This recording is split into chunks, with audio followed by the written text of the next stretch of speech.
Hi everyone, welcome back to Econ124. Today we are going to talk about one of the most important events in world economic history, the first industrial revolution. We usually date the first industrial revolution from around 1760 to around 1840. And the main country we are going to focus on today is British. This is an extremely important topic because the Industrial Revolution represents a major turning point in human history.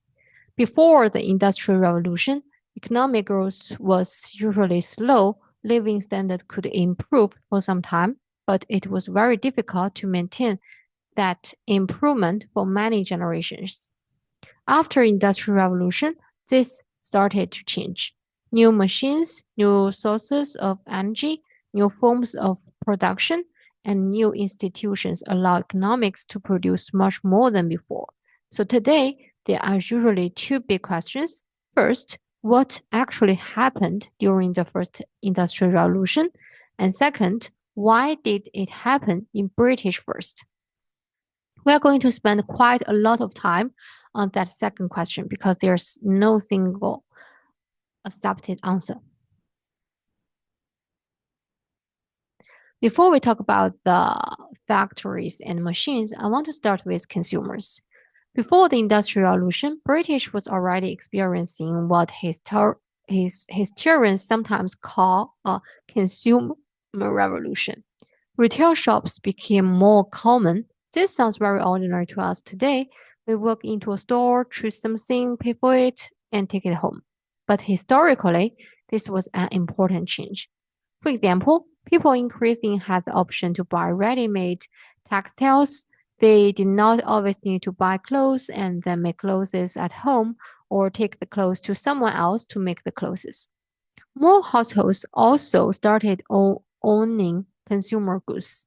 One study looked at households' inventories in London between 1675 and 1725. It found a large increase in ownership of things such as saucepans, cutlery, clocks, china, butter, and other household goods. So people were clearly buying more things. And importantly, this was not limited to the very rich. Even servants and working women could sometimes save enough money to buy cotton clothes or even a ready-made gown. So when we think about the Industrial Revolution, we should not only think about the supply side, we should also think about the demand. There was a growing market of ordinary consumers who wanted more goods. That growing demand gave producers an incentive to find cheaper and faster way to produce those goods.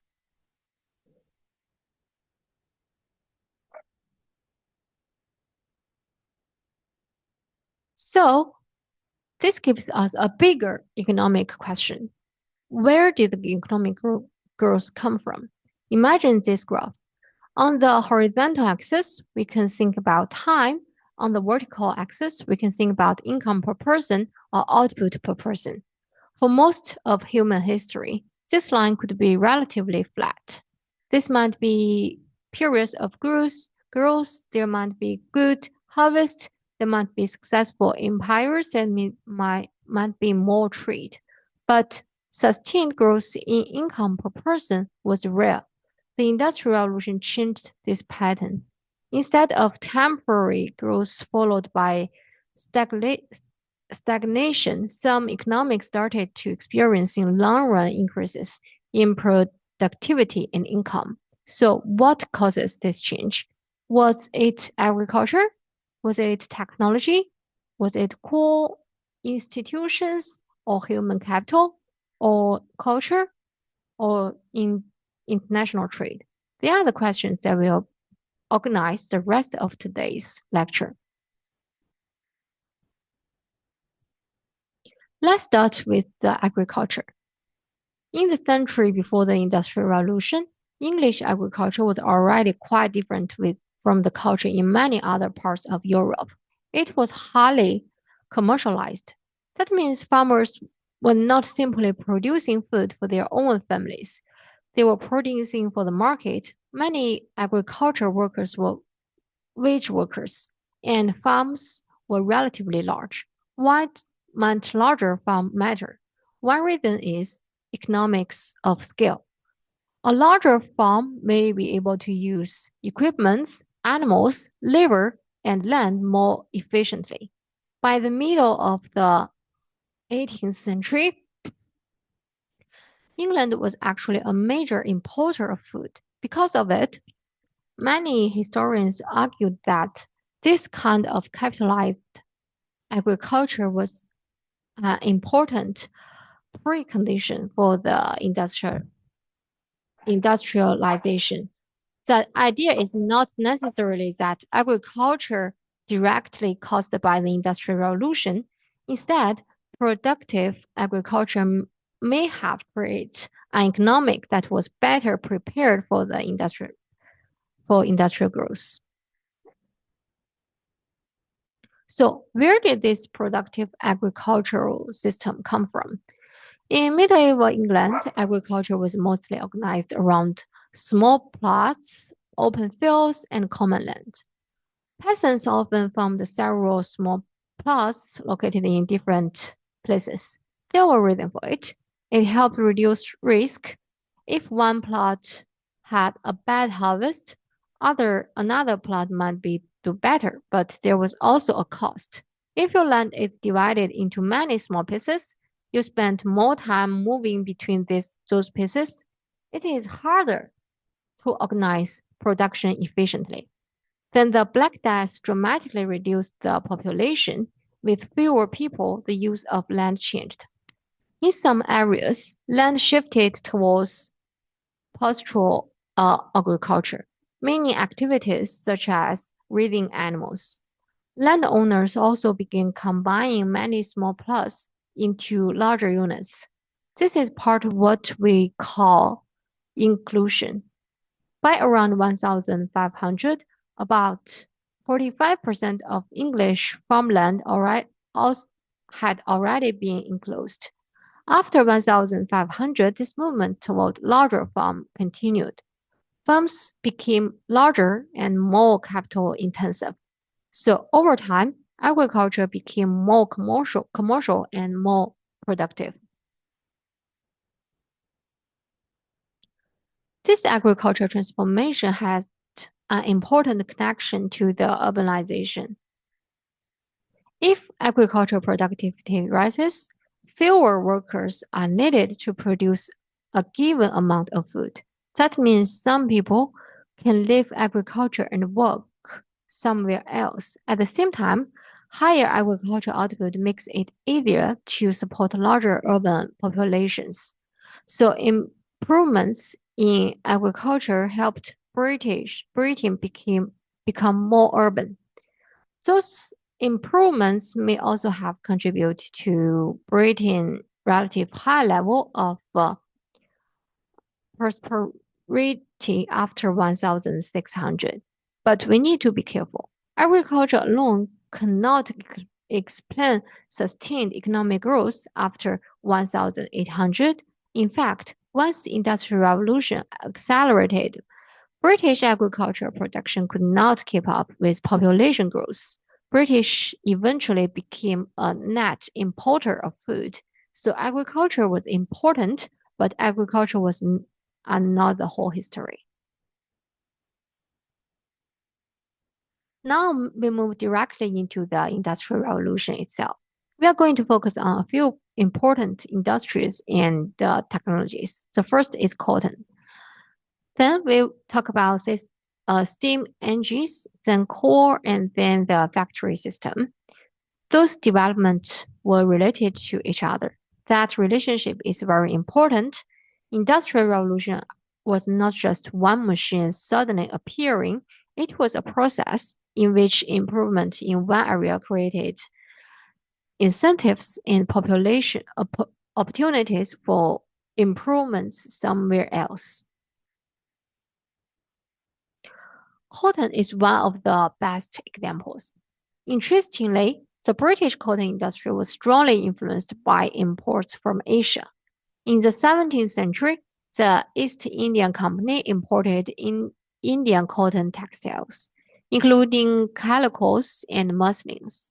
British consumers really liked them. They became so popular that British producers tried to imitate them. But British already had a major wool industry, so the government introduced restrictions to protect domestic wool producers from Indian competition. This had an unintended effect. By restricting Indian products, the government created some protection for a new British cotton industry. At first, British cotton production was still small scale. British cotton products were imported abroad, in, including to Africa. But the real dramatic transformation came later, when the cotton production became merchandised. And this is an recurring theme today. Industry does not simply become larger, the method of production itself changed.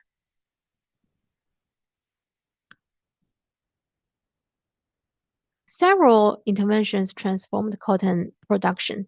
The first major example is the spin jenny, invented by James Hargreaves in the 1760s. This machine allowed one worker to work with multiple spindles. This significantly increased productivity, but it was an important organizational consequences. A machine like this could be too expensive or too large for an ordinary worker producing at home, so production increasingly moved away from individual homes and toward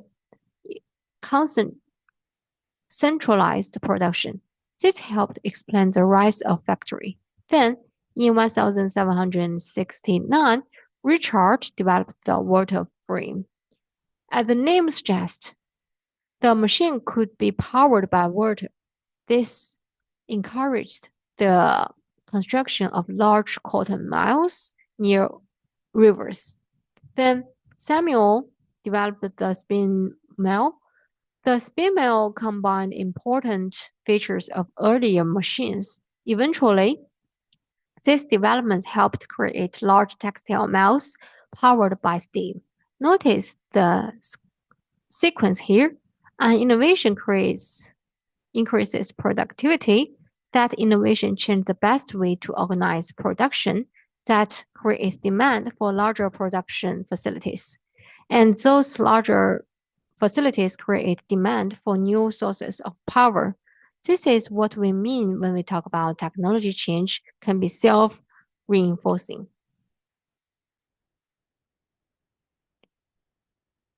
The impact was dramatic. Between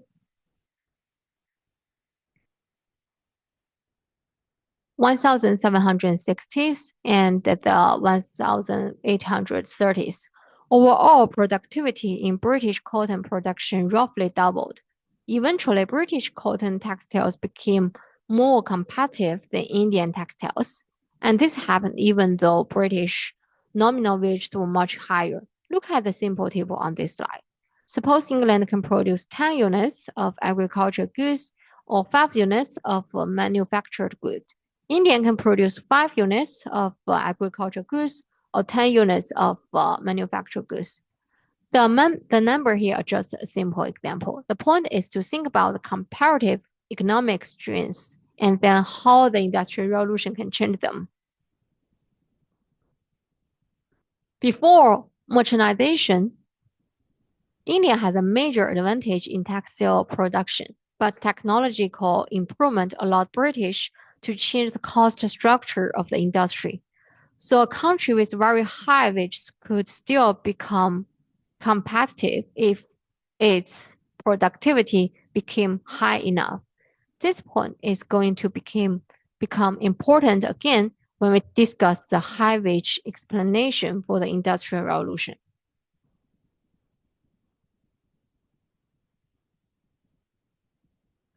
Now let's move to perhaps the most famous technology of the Industrial Revolution, the steam engine.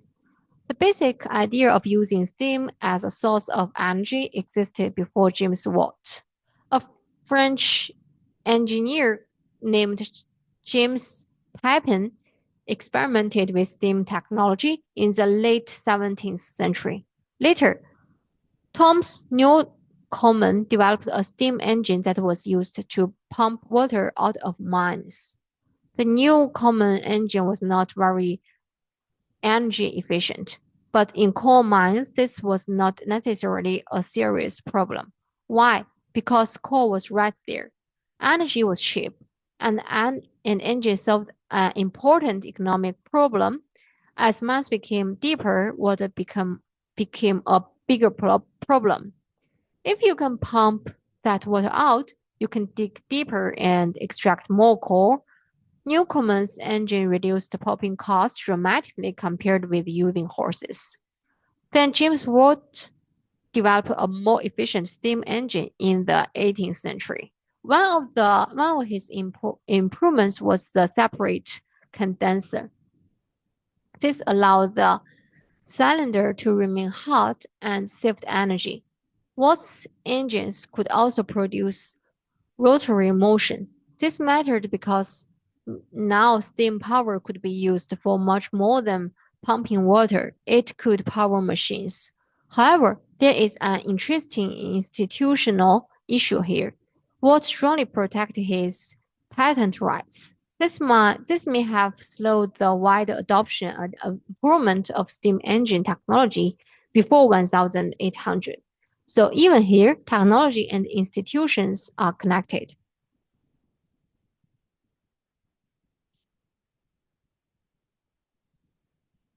During the first half of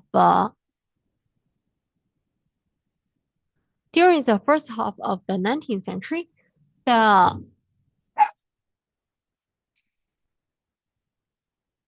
steam engines became more common in cotton production. At the same time, railways transformed the transportation.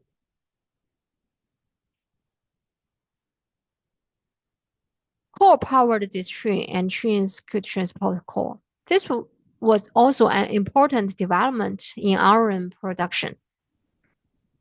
Coke, which is produced from of coal, increasing replaced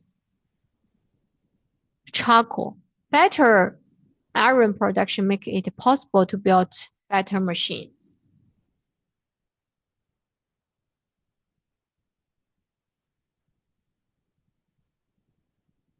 Those better machines included better steam engines. So we get what economists might call a virtuous cycle. Better coal technology support better iron production.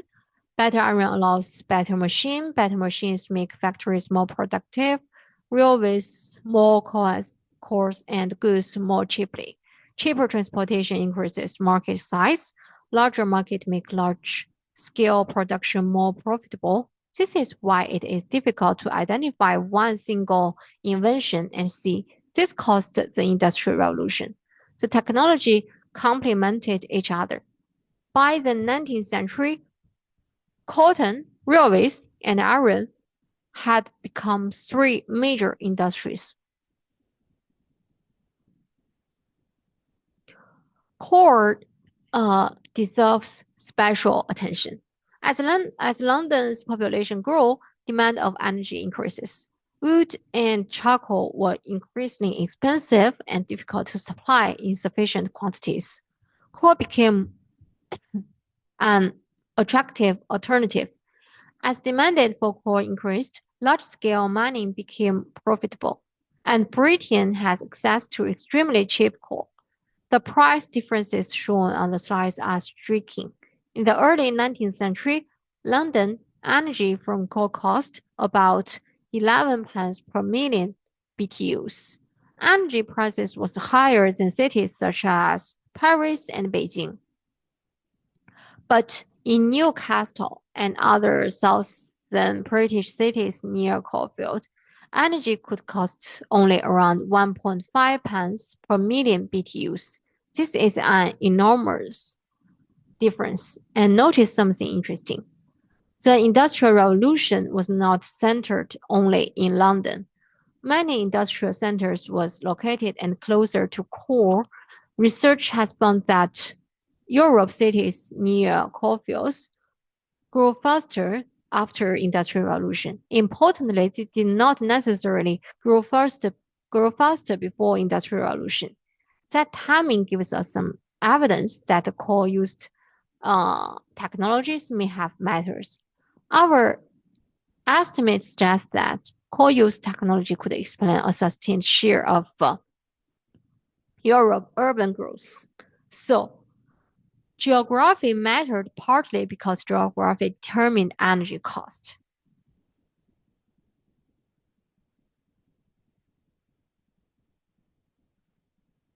Now let's talk about the factory. Why move production into a large factory? There are several economic reasons. The first is economies of scale. Large-scale production can reduce average costs. The second is specialization. Inside a factory, different workers can perform different tasks. Instead of one worker making an entire product, production can be divided into many steps. There was also a major change in the relationship between workers and employers. Workers increasingly receive wages based on their time rather than simply being paid for the amount of output they personally produced. Early factories were often located near water because water power was important. This meant that some factories were in rural areas. Factory work was difficult. Working conditions could be dangerous. Hours could be long. Workers had less control over their own time. This contributes. This contributed to worker dissatisfaction and eventually to the growth of unions. But despite these problems, many people still entered the factory work. Some had fewer alternatives because population growth creates pressure on the traditional employment. Others may have believed that the factory work offered higher wages or greater independence. So industrialization creates both new opportunities and new social problems.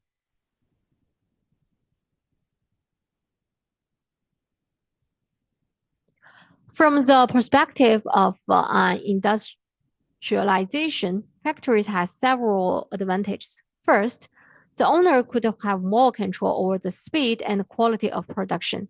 Second, purchasing raw materials became easier. Large factories could buy materials in bulk. Buying in bulk could reduce costs. Third, production could respond more easily to in demand. If sales were weak, production could be slowed. If sales increased, production could rise. Fourth, having production in one central location made transportation and management easier. Another important development was the standardization of parts. Instead of every item being completely unique, producers increasingly tried to make identical and interchangeable parts. This approach became strongly associated with what was later called the American system of manufacturing. It was first used especially in industries such as arms production. Again, the key concept is scale economies. The factory was not simply a building containing workers. It represented a different economic organization of production.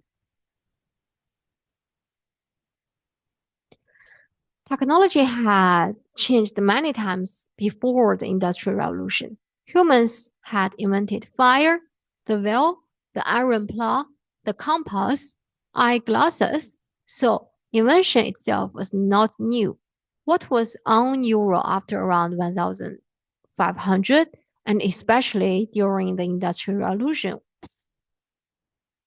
was the number of innovations and the speed of which innovations appeared.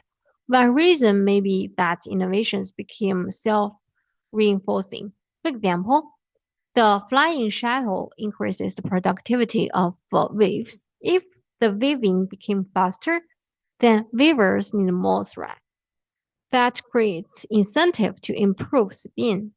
That helps explain the spin jenny, the water frame, and the spin mill.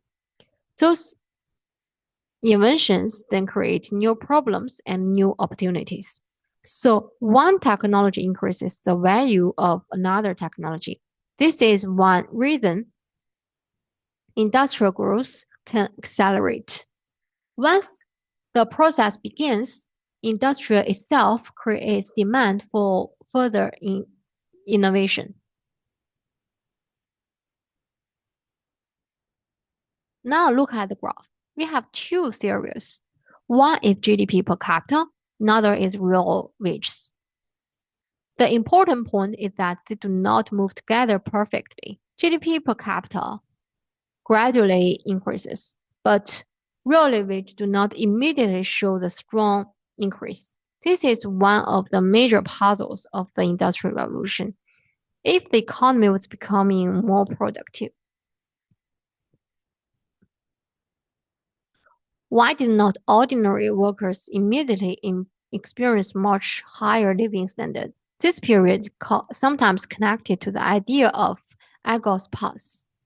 Economic output was rising, but real wage that were relatively stagnant for a period of time.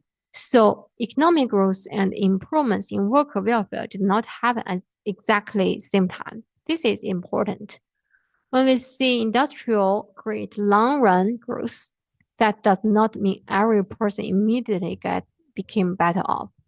The transition was difficult. There were both winners and losers.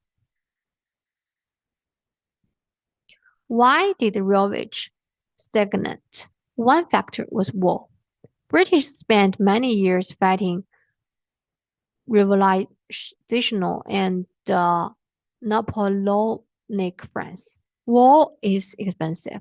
It can increase taxes, it can disrupt trade, it can raise food prices. So even while productivity was increasing, workers faced economic pressure. Another factor was the nature of technological change. Many important technologies were labor saving. In simple terms, firms were trying to produce more output with fewer workers. That can raise total productivity, but it may also reduce the demand for certain types of labor. So workers do not necessarily receive all of the gains from the technological progress immediately. This graph gives us a longer run perspective.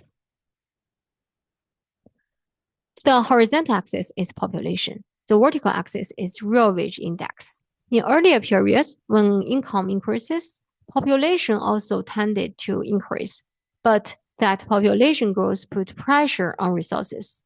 Eventually, wages could fall again. This is basic Malthusian mechanism we discussed earlier in this course. We can see that for many centuries, wages move up and down without a permanent escape. But during the 19th century, something changed. Population continues growing, yet real wage eventually became rising as well. This is the escape from the Malthusian trap. This is one of the deepest reasons why the Industrial Revolution matters. The economy became capable of increasing population faster than population. For the first time, sustained population growth and sustained improvement in living standard could happen together. So far, we have talked mostly about economic and technological factors, but maybe ideas and culture also mattered. Around 1500, Europe experienced a major intellectual change. This was a period of Renaissance. There were There were important developments in arts, architecture, philosophy, exploration, and science. This change may have changed how Europe thought about knowledge. In medieval Europe, people often treated ancient Greek and Roman thinkers as the highest authority, authorities. There was a belief that the ancient world had already discovered most important knowledge, but Europe exploration changed that idea. The ancient Greek and Romans knew nothing about the Americans. They knew nothing about many plants, animals, or societies that Europe now encountered. So Europeans became more open to the possibility that important knowledge had not yet been discovered. That physiological change may matter. If people believe everything important is already known, this is less reason to experiment. If people believe new discoveries are possible and useful, innovation became more attractive.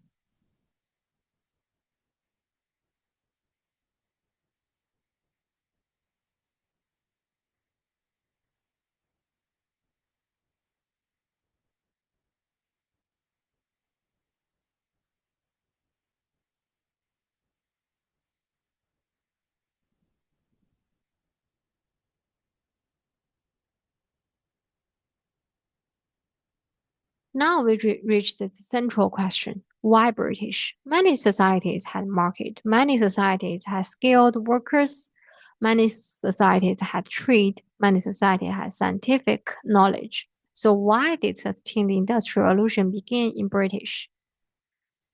We are going to consider several competing explanations, and I want to emphasize that you do not need to think about these explanations as completely mutually exclusive. The Industrial Revolution probably has multiple causes. This debate about which factor was most important.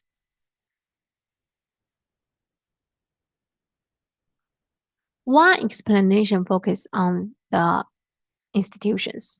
One version begins with what is sometimes called the fractured land hypothesis. Europe's geography makes politically unification difficult. Mountain ranges and other geographic barriers contributed to the existence of multiple competing states. After Roman Empire disappeared in Western Europe, political power became fragmented. Kings were often weak. The church, nobles, cities, and other groups held independent power. This meant political, military, and economic power were not always concentrated in one rule. Over time, this separation of power contributed to institutions such as parliaments and independent cities. Political competition between Europe states may also have encouraged innovation. If one ruler rejected an idea, an inventor or merchant might move somewhere else, and states had incentive to adopt useful military, commercial, and scientific technology because they were competing with other states. So political fragmentation may have had positive unintended consequences. A more Britain-specific industrial argument focuses on the changes after the Glorious Revolution of 1688. Parliament gained more control over government finance. This may have made creditors more confident that government would repay its debts. The Bank of England was established in 1694. Britain also developed stronger government. Supporters of this explanation argued that industrial quality improved. Property rights may have become more secure. Investment may have become easier. Parliaments also became a place where the property rights and lands use could be reorganized. All of this may have supported economic development, but this is an important criticism. Britain was not only a country with relatively strong industrial institutions. The Dutch Republic also had limited government and sophisticated financial institutions. Yet, the Industrial Revolution did not begin there. So, institutions may be part of the answer, but they do not completely solve the puzzle.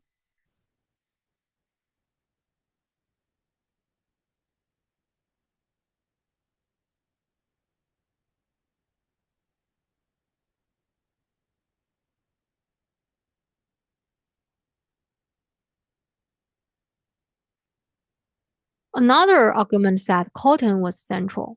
This is good reason to focus on cotton. The cotton industry experienced a dramatic technological innovation. Britain also benefited from colonialism, international trade, government policy, and access to overseas markets. Cotton production became one of the most dynamic parts of the economy. Between 1780 and 1850, the price of cotton clothes falls about 85%. That is an enormous decline. Imagine a product becoming less one-fifth of this previous price. What tells us productivity changed dramatically? But there is still a problem. Can we explain an entire industrial revolution using one industry? Probably not.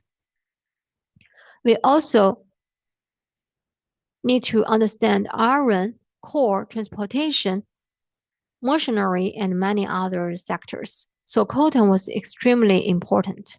But seeing cotton cost industrialization may be too simple.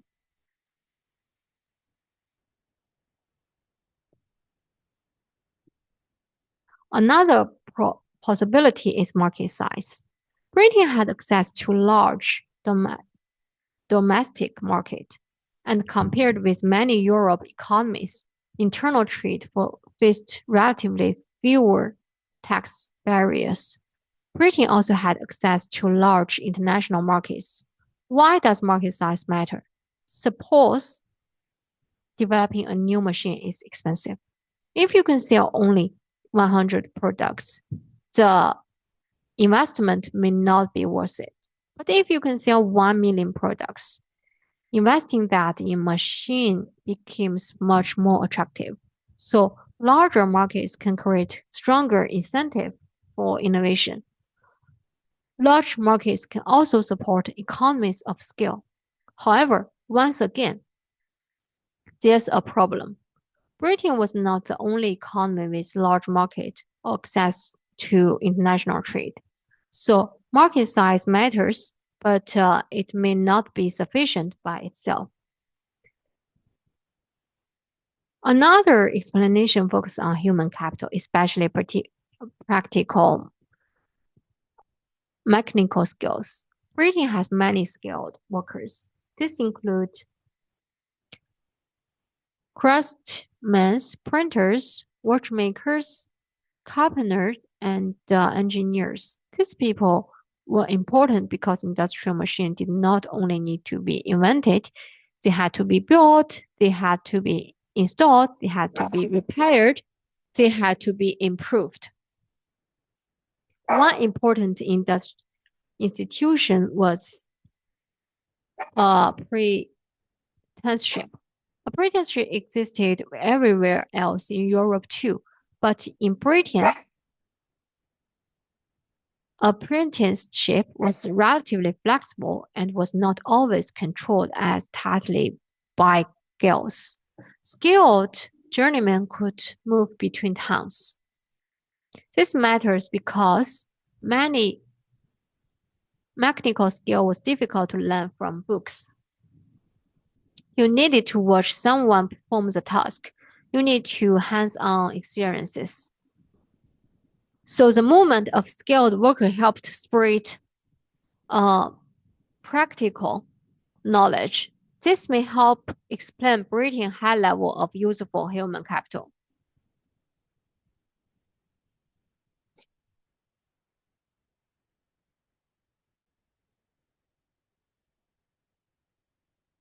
Now we come to a very influential explanation associated with economic historian Robert Allen. The argument is sometimes called the high-wage economy explanation. Look at the figure. The vertical axis shows wages relative to the cost of capital. England's ratio rises relative to France. In simple terms, British labor was expensive relative to capital. Why could that matter? Suppose you are a business, workers are very expensive, machines are relatively cheap, then you have a strong incentive to invent or adopt machines that replace workers. In contrast, imagine another country where workers are very cheap. Even if small machines exist, buying that machines may not be profitable. This might simply be cheaper to hire more workers.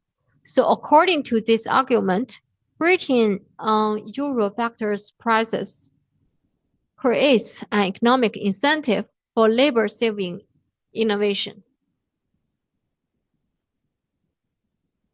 This graph adds another part of the story. It compares wage with energy prices. Look at the Newcastle. Wages were relatively high, while coal was extremely cheap. London also had relatively high wages. Compare this with places such as Paris or Beijing. The combination of expensive labor and cheap energy may have been especially important. Think about what early industrial machines did. Many of them substituted energy and capital for labor. If workers are expensive and coal is cheap, those substitution make economic sense. So Allen's argument is not just British workers earn high wages. It is the specific combination: high wages, cheap coal, and access to capital goods. This combination may have made British inventions profitable in Britain before they were profitable somewhere else. Workers and coal.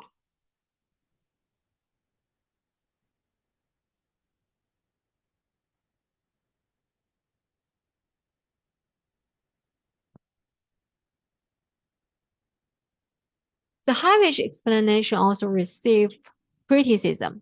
First, firms generally try to reduce all costs. They do not necessarily focus on the most expensive inputs. Second, more detailed studies of the cotton industry suggest that the national average wage may not be the right variable. What matters is the specific wage and production structure faced by a particular firm. Third, high real wage may themselves reflect high human capital. A highly skilled worker earns more partly because the work is more productive. So a high wage does not automatically mean labor is economically expensive.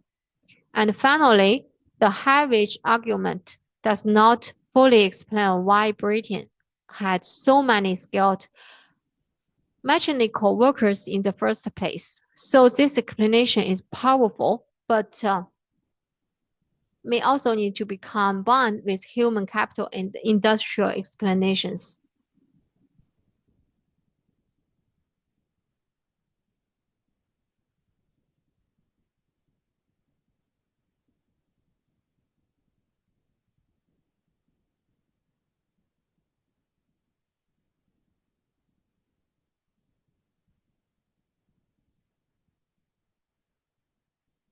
Let me finish by bringing everything together.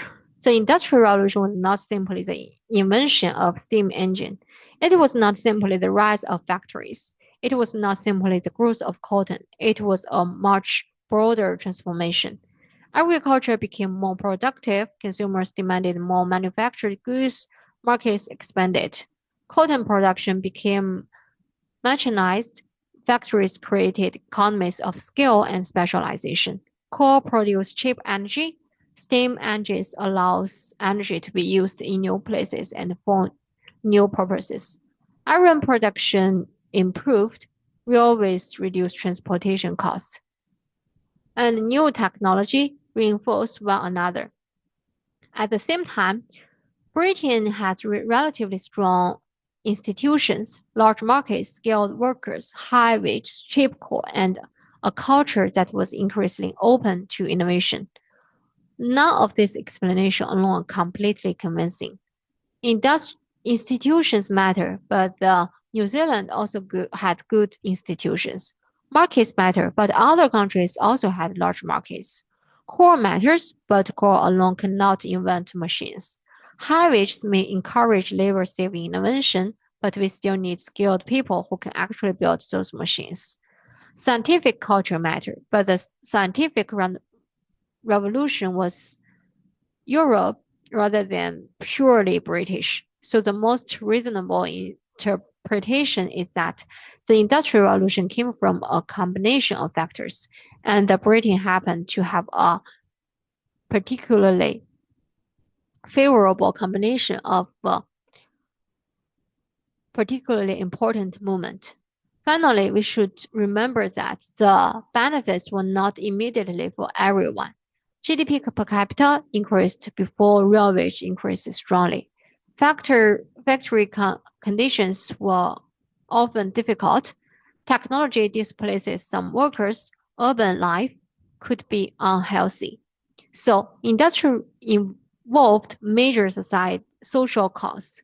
But in the long run, something fundamentally changed. Economic began to escape the Malthusian pattern. Productivity could grow faster than population and sustain increase the income per person became possible. This is why the Industrial Revolution is one of the most important turning points in the world economic history. Okay, so that's all for today's lecture.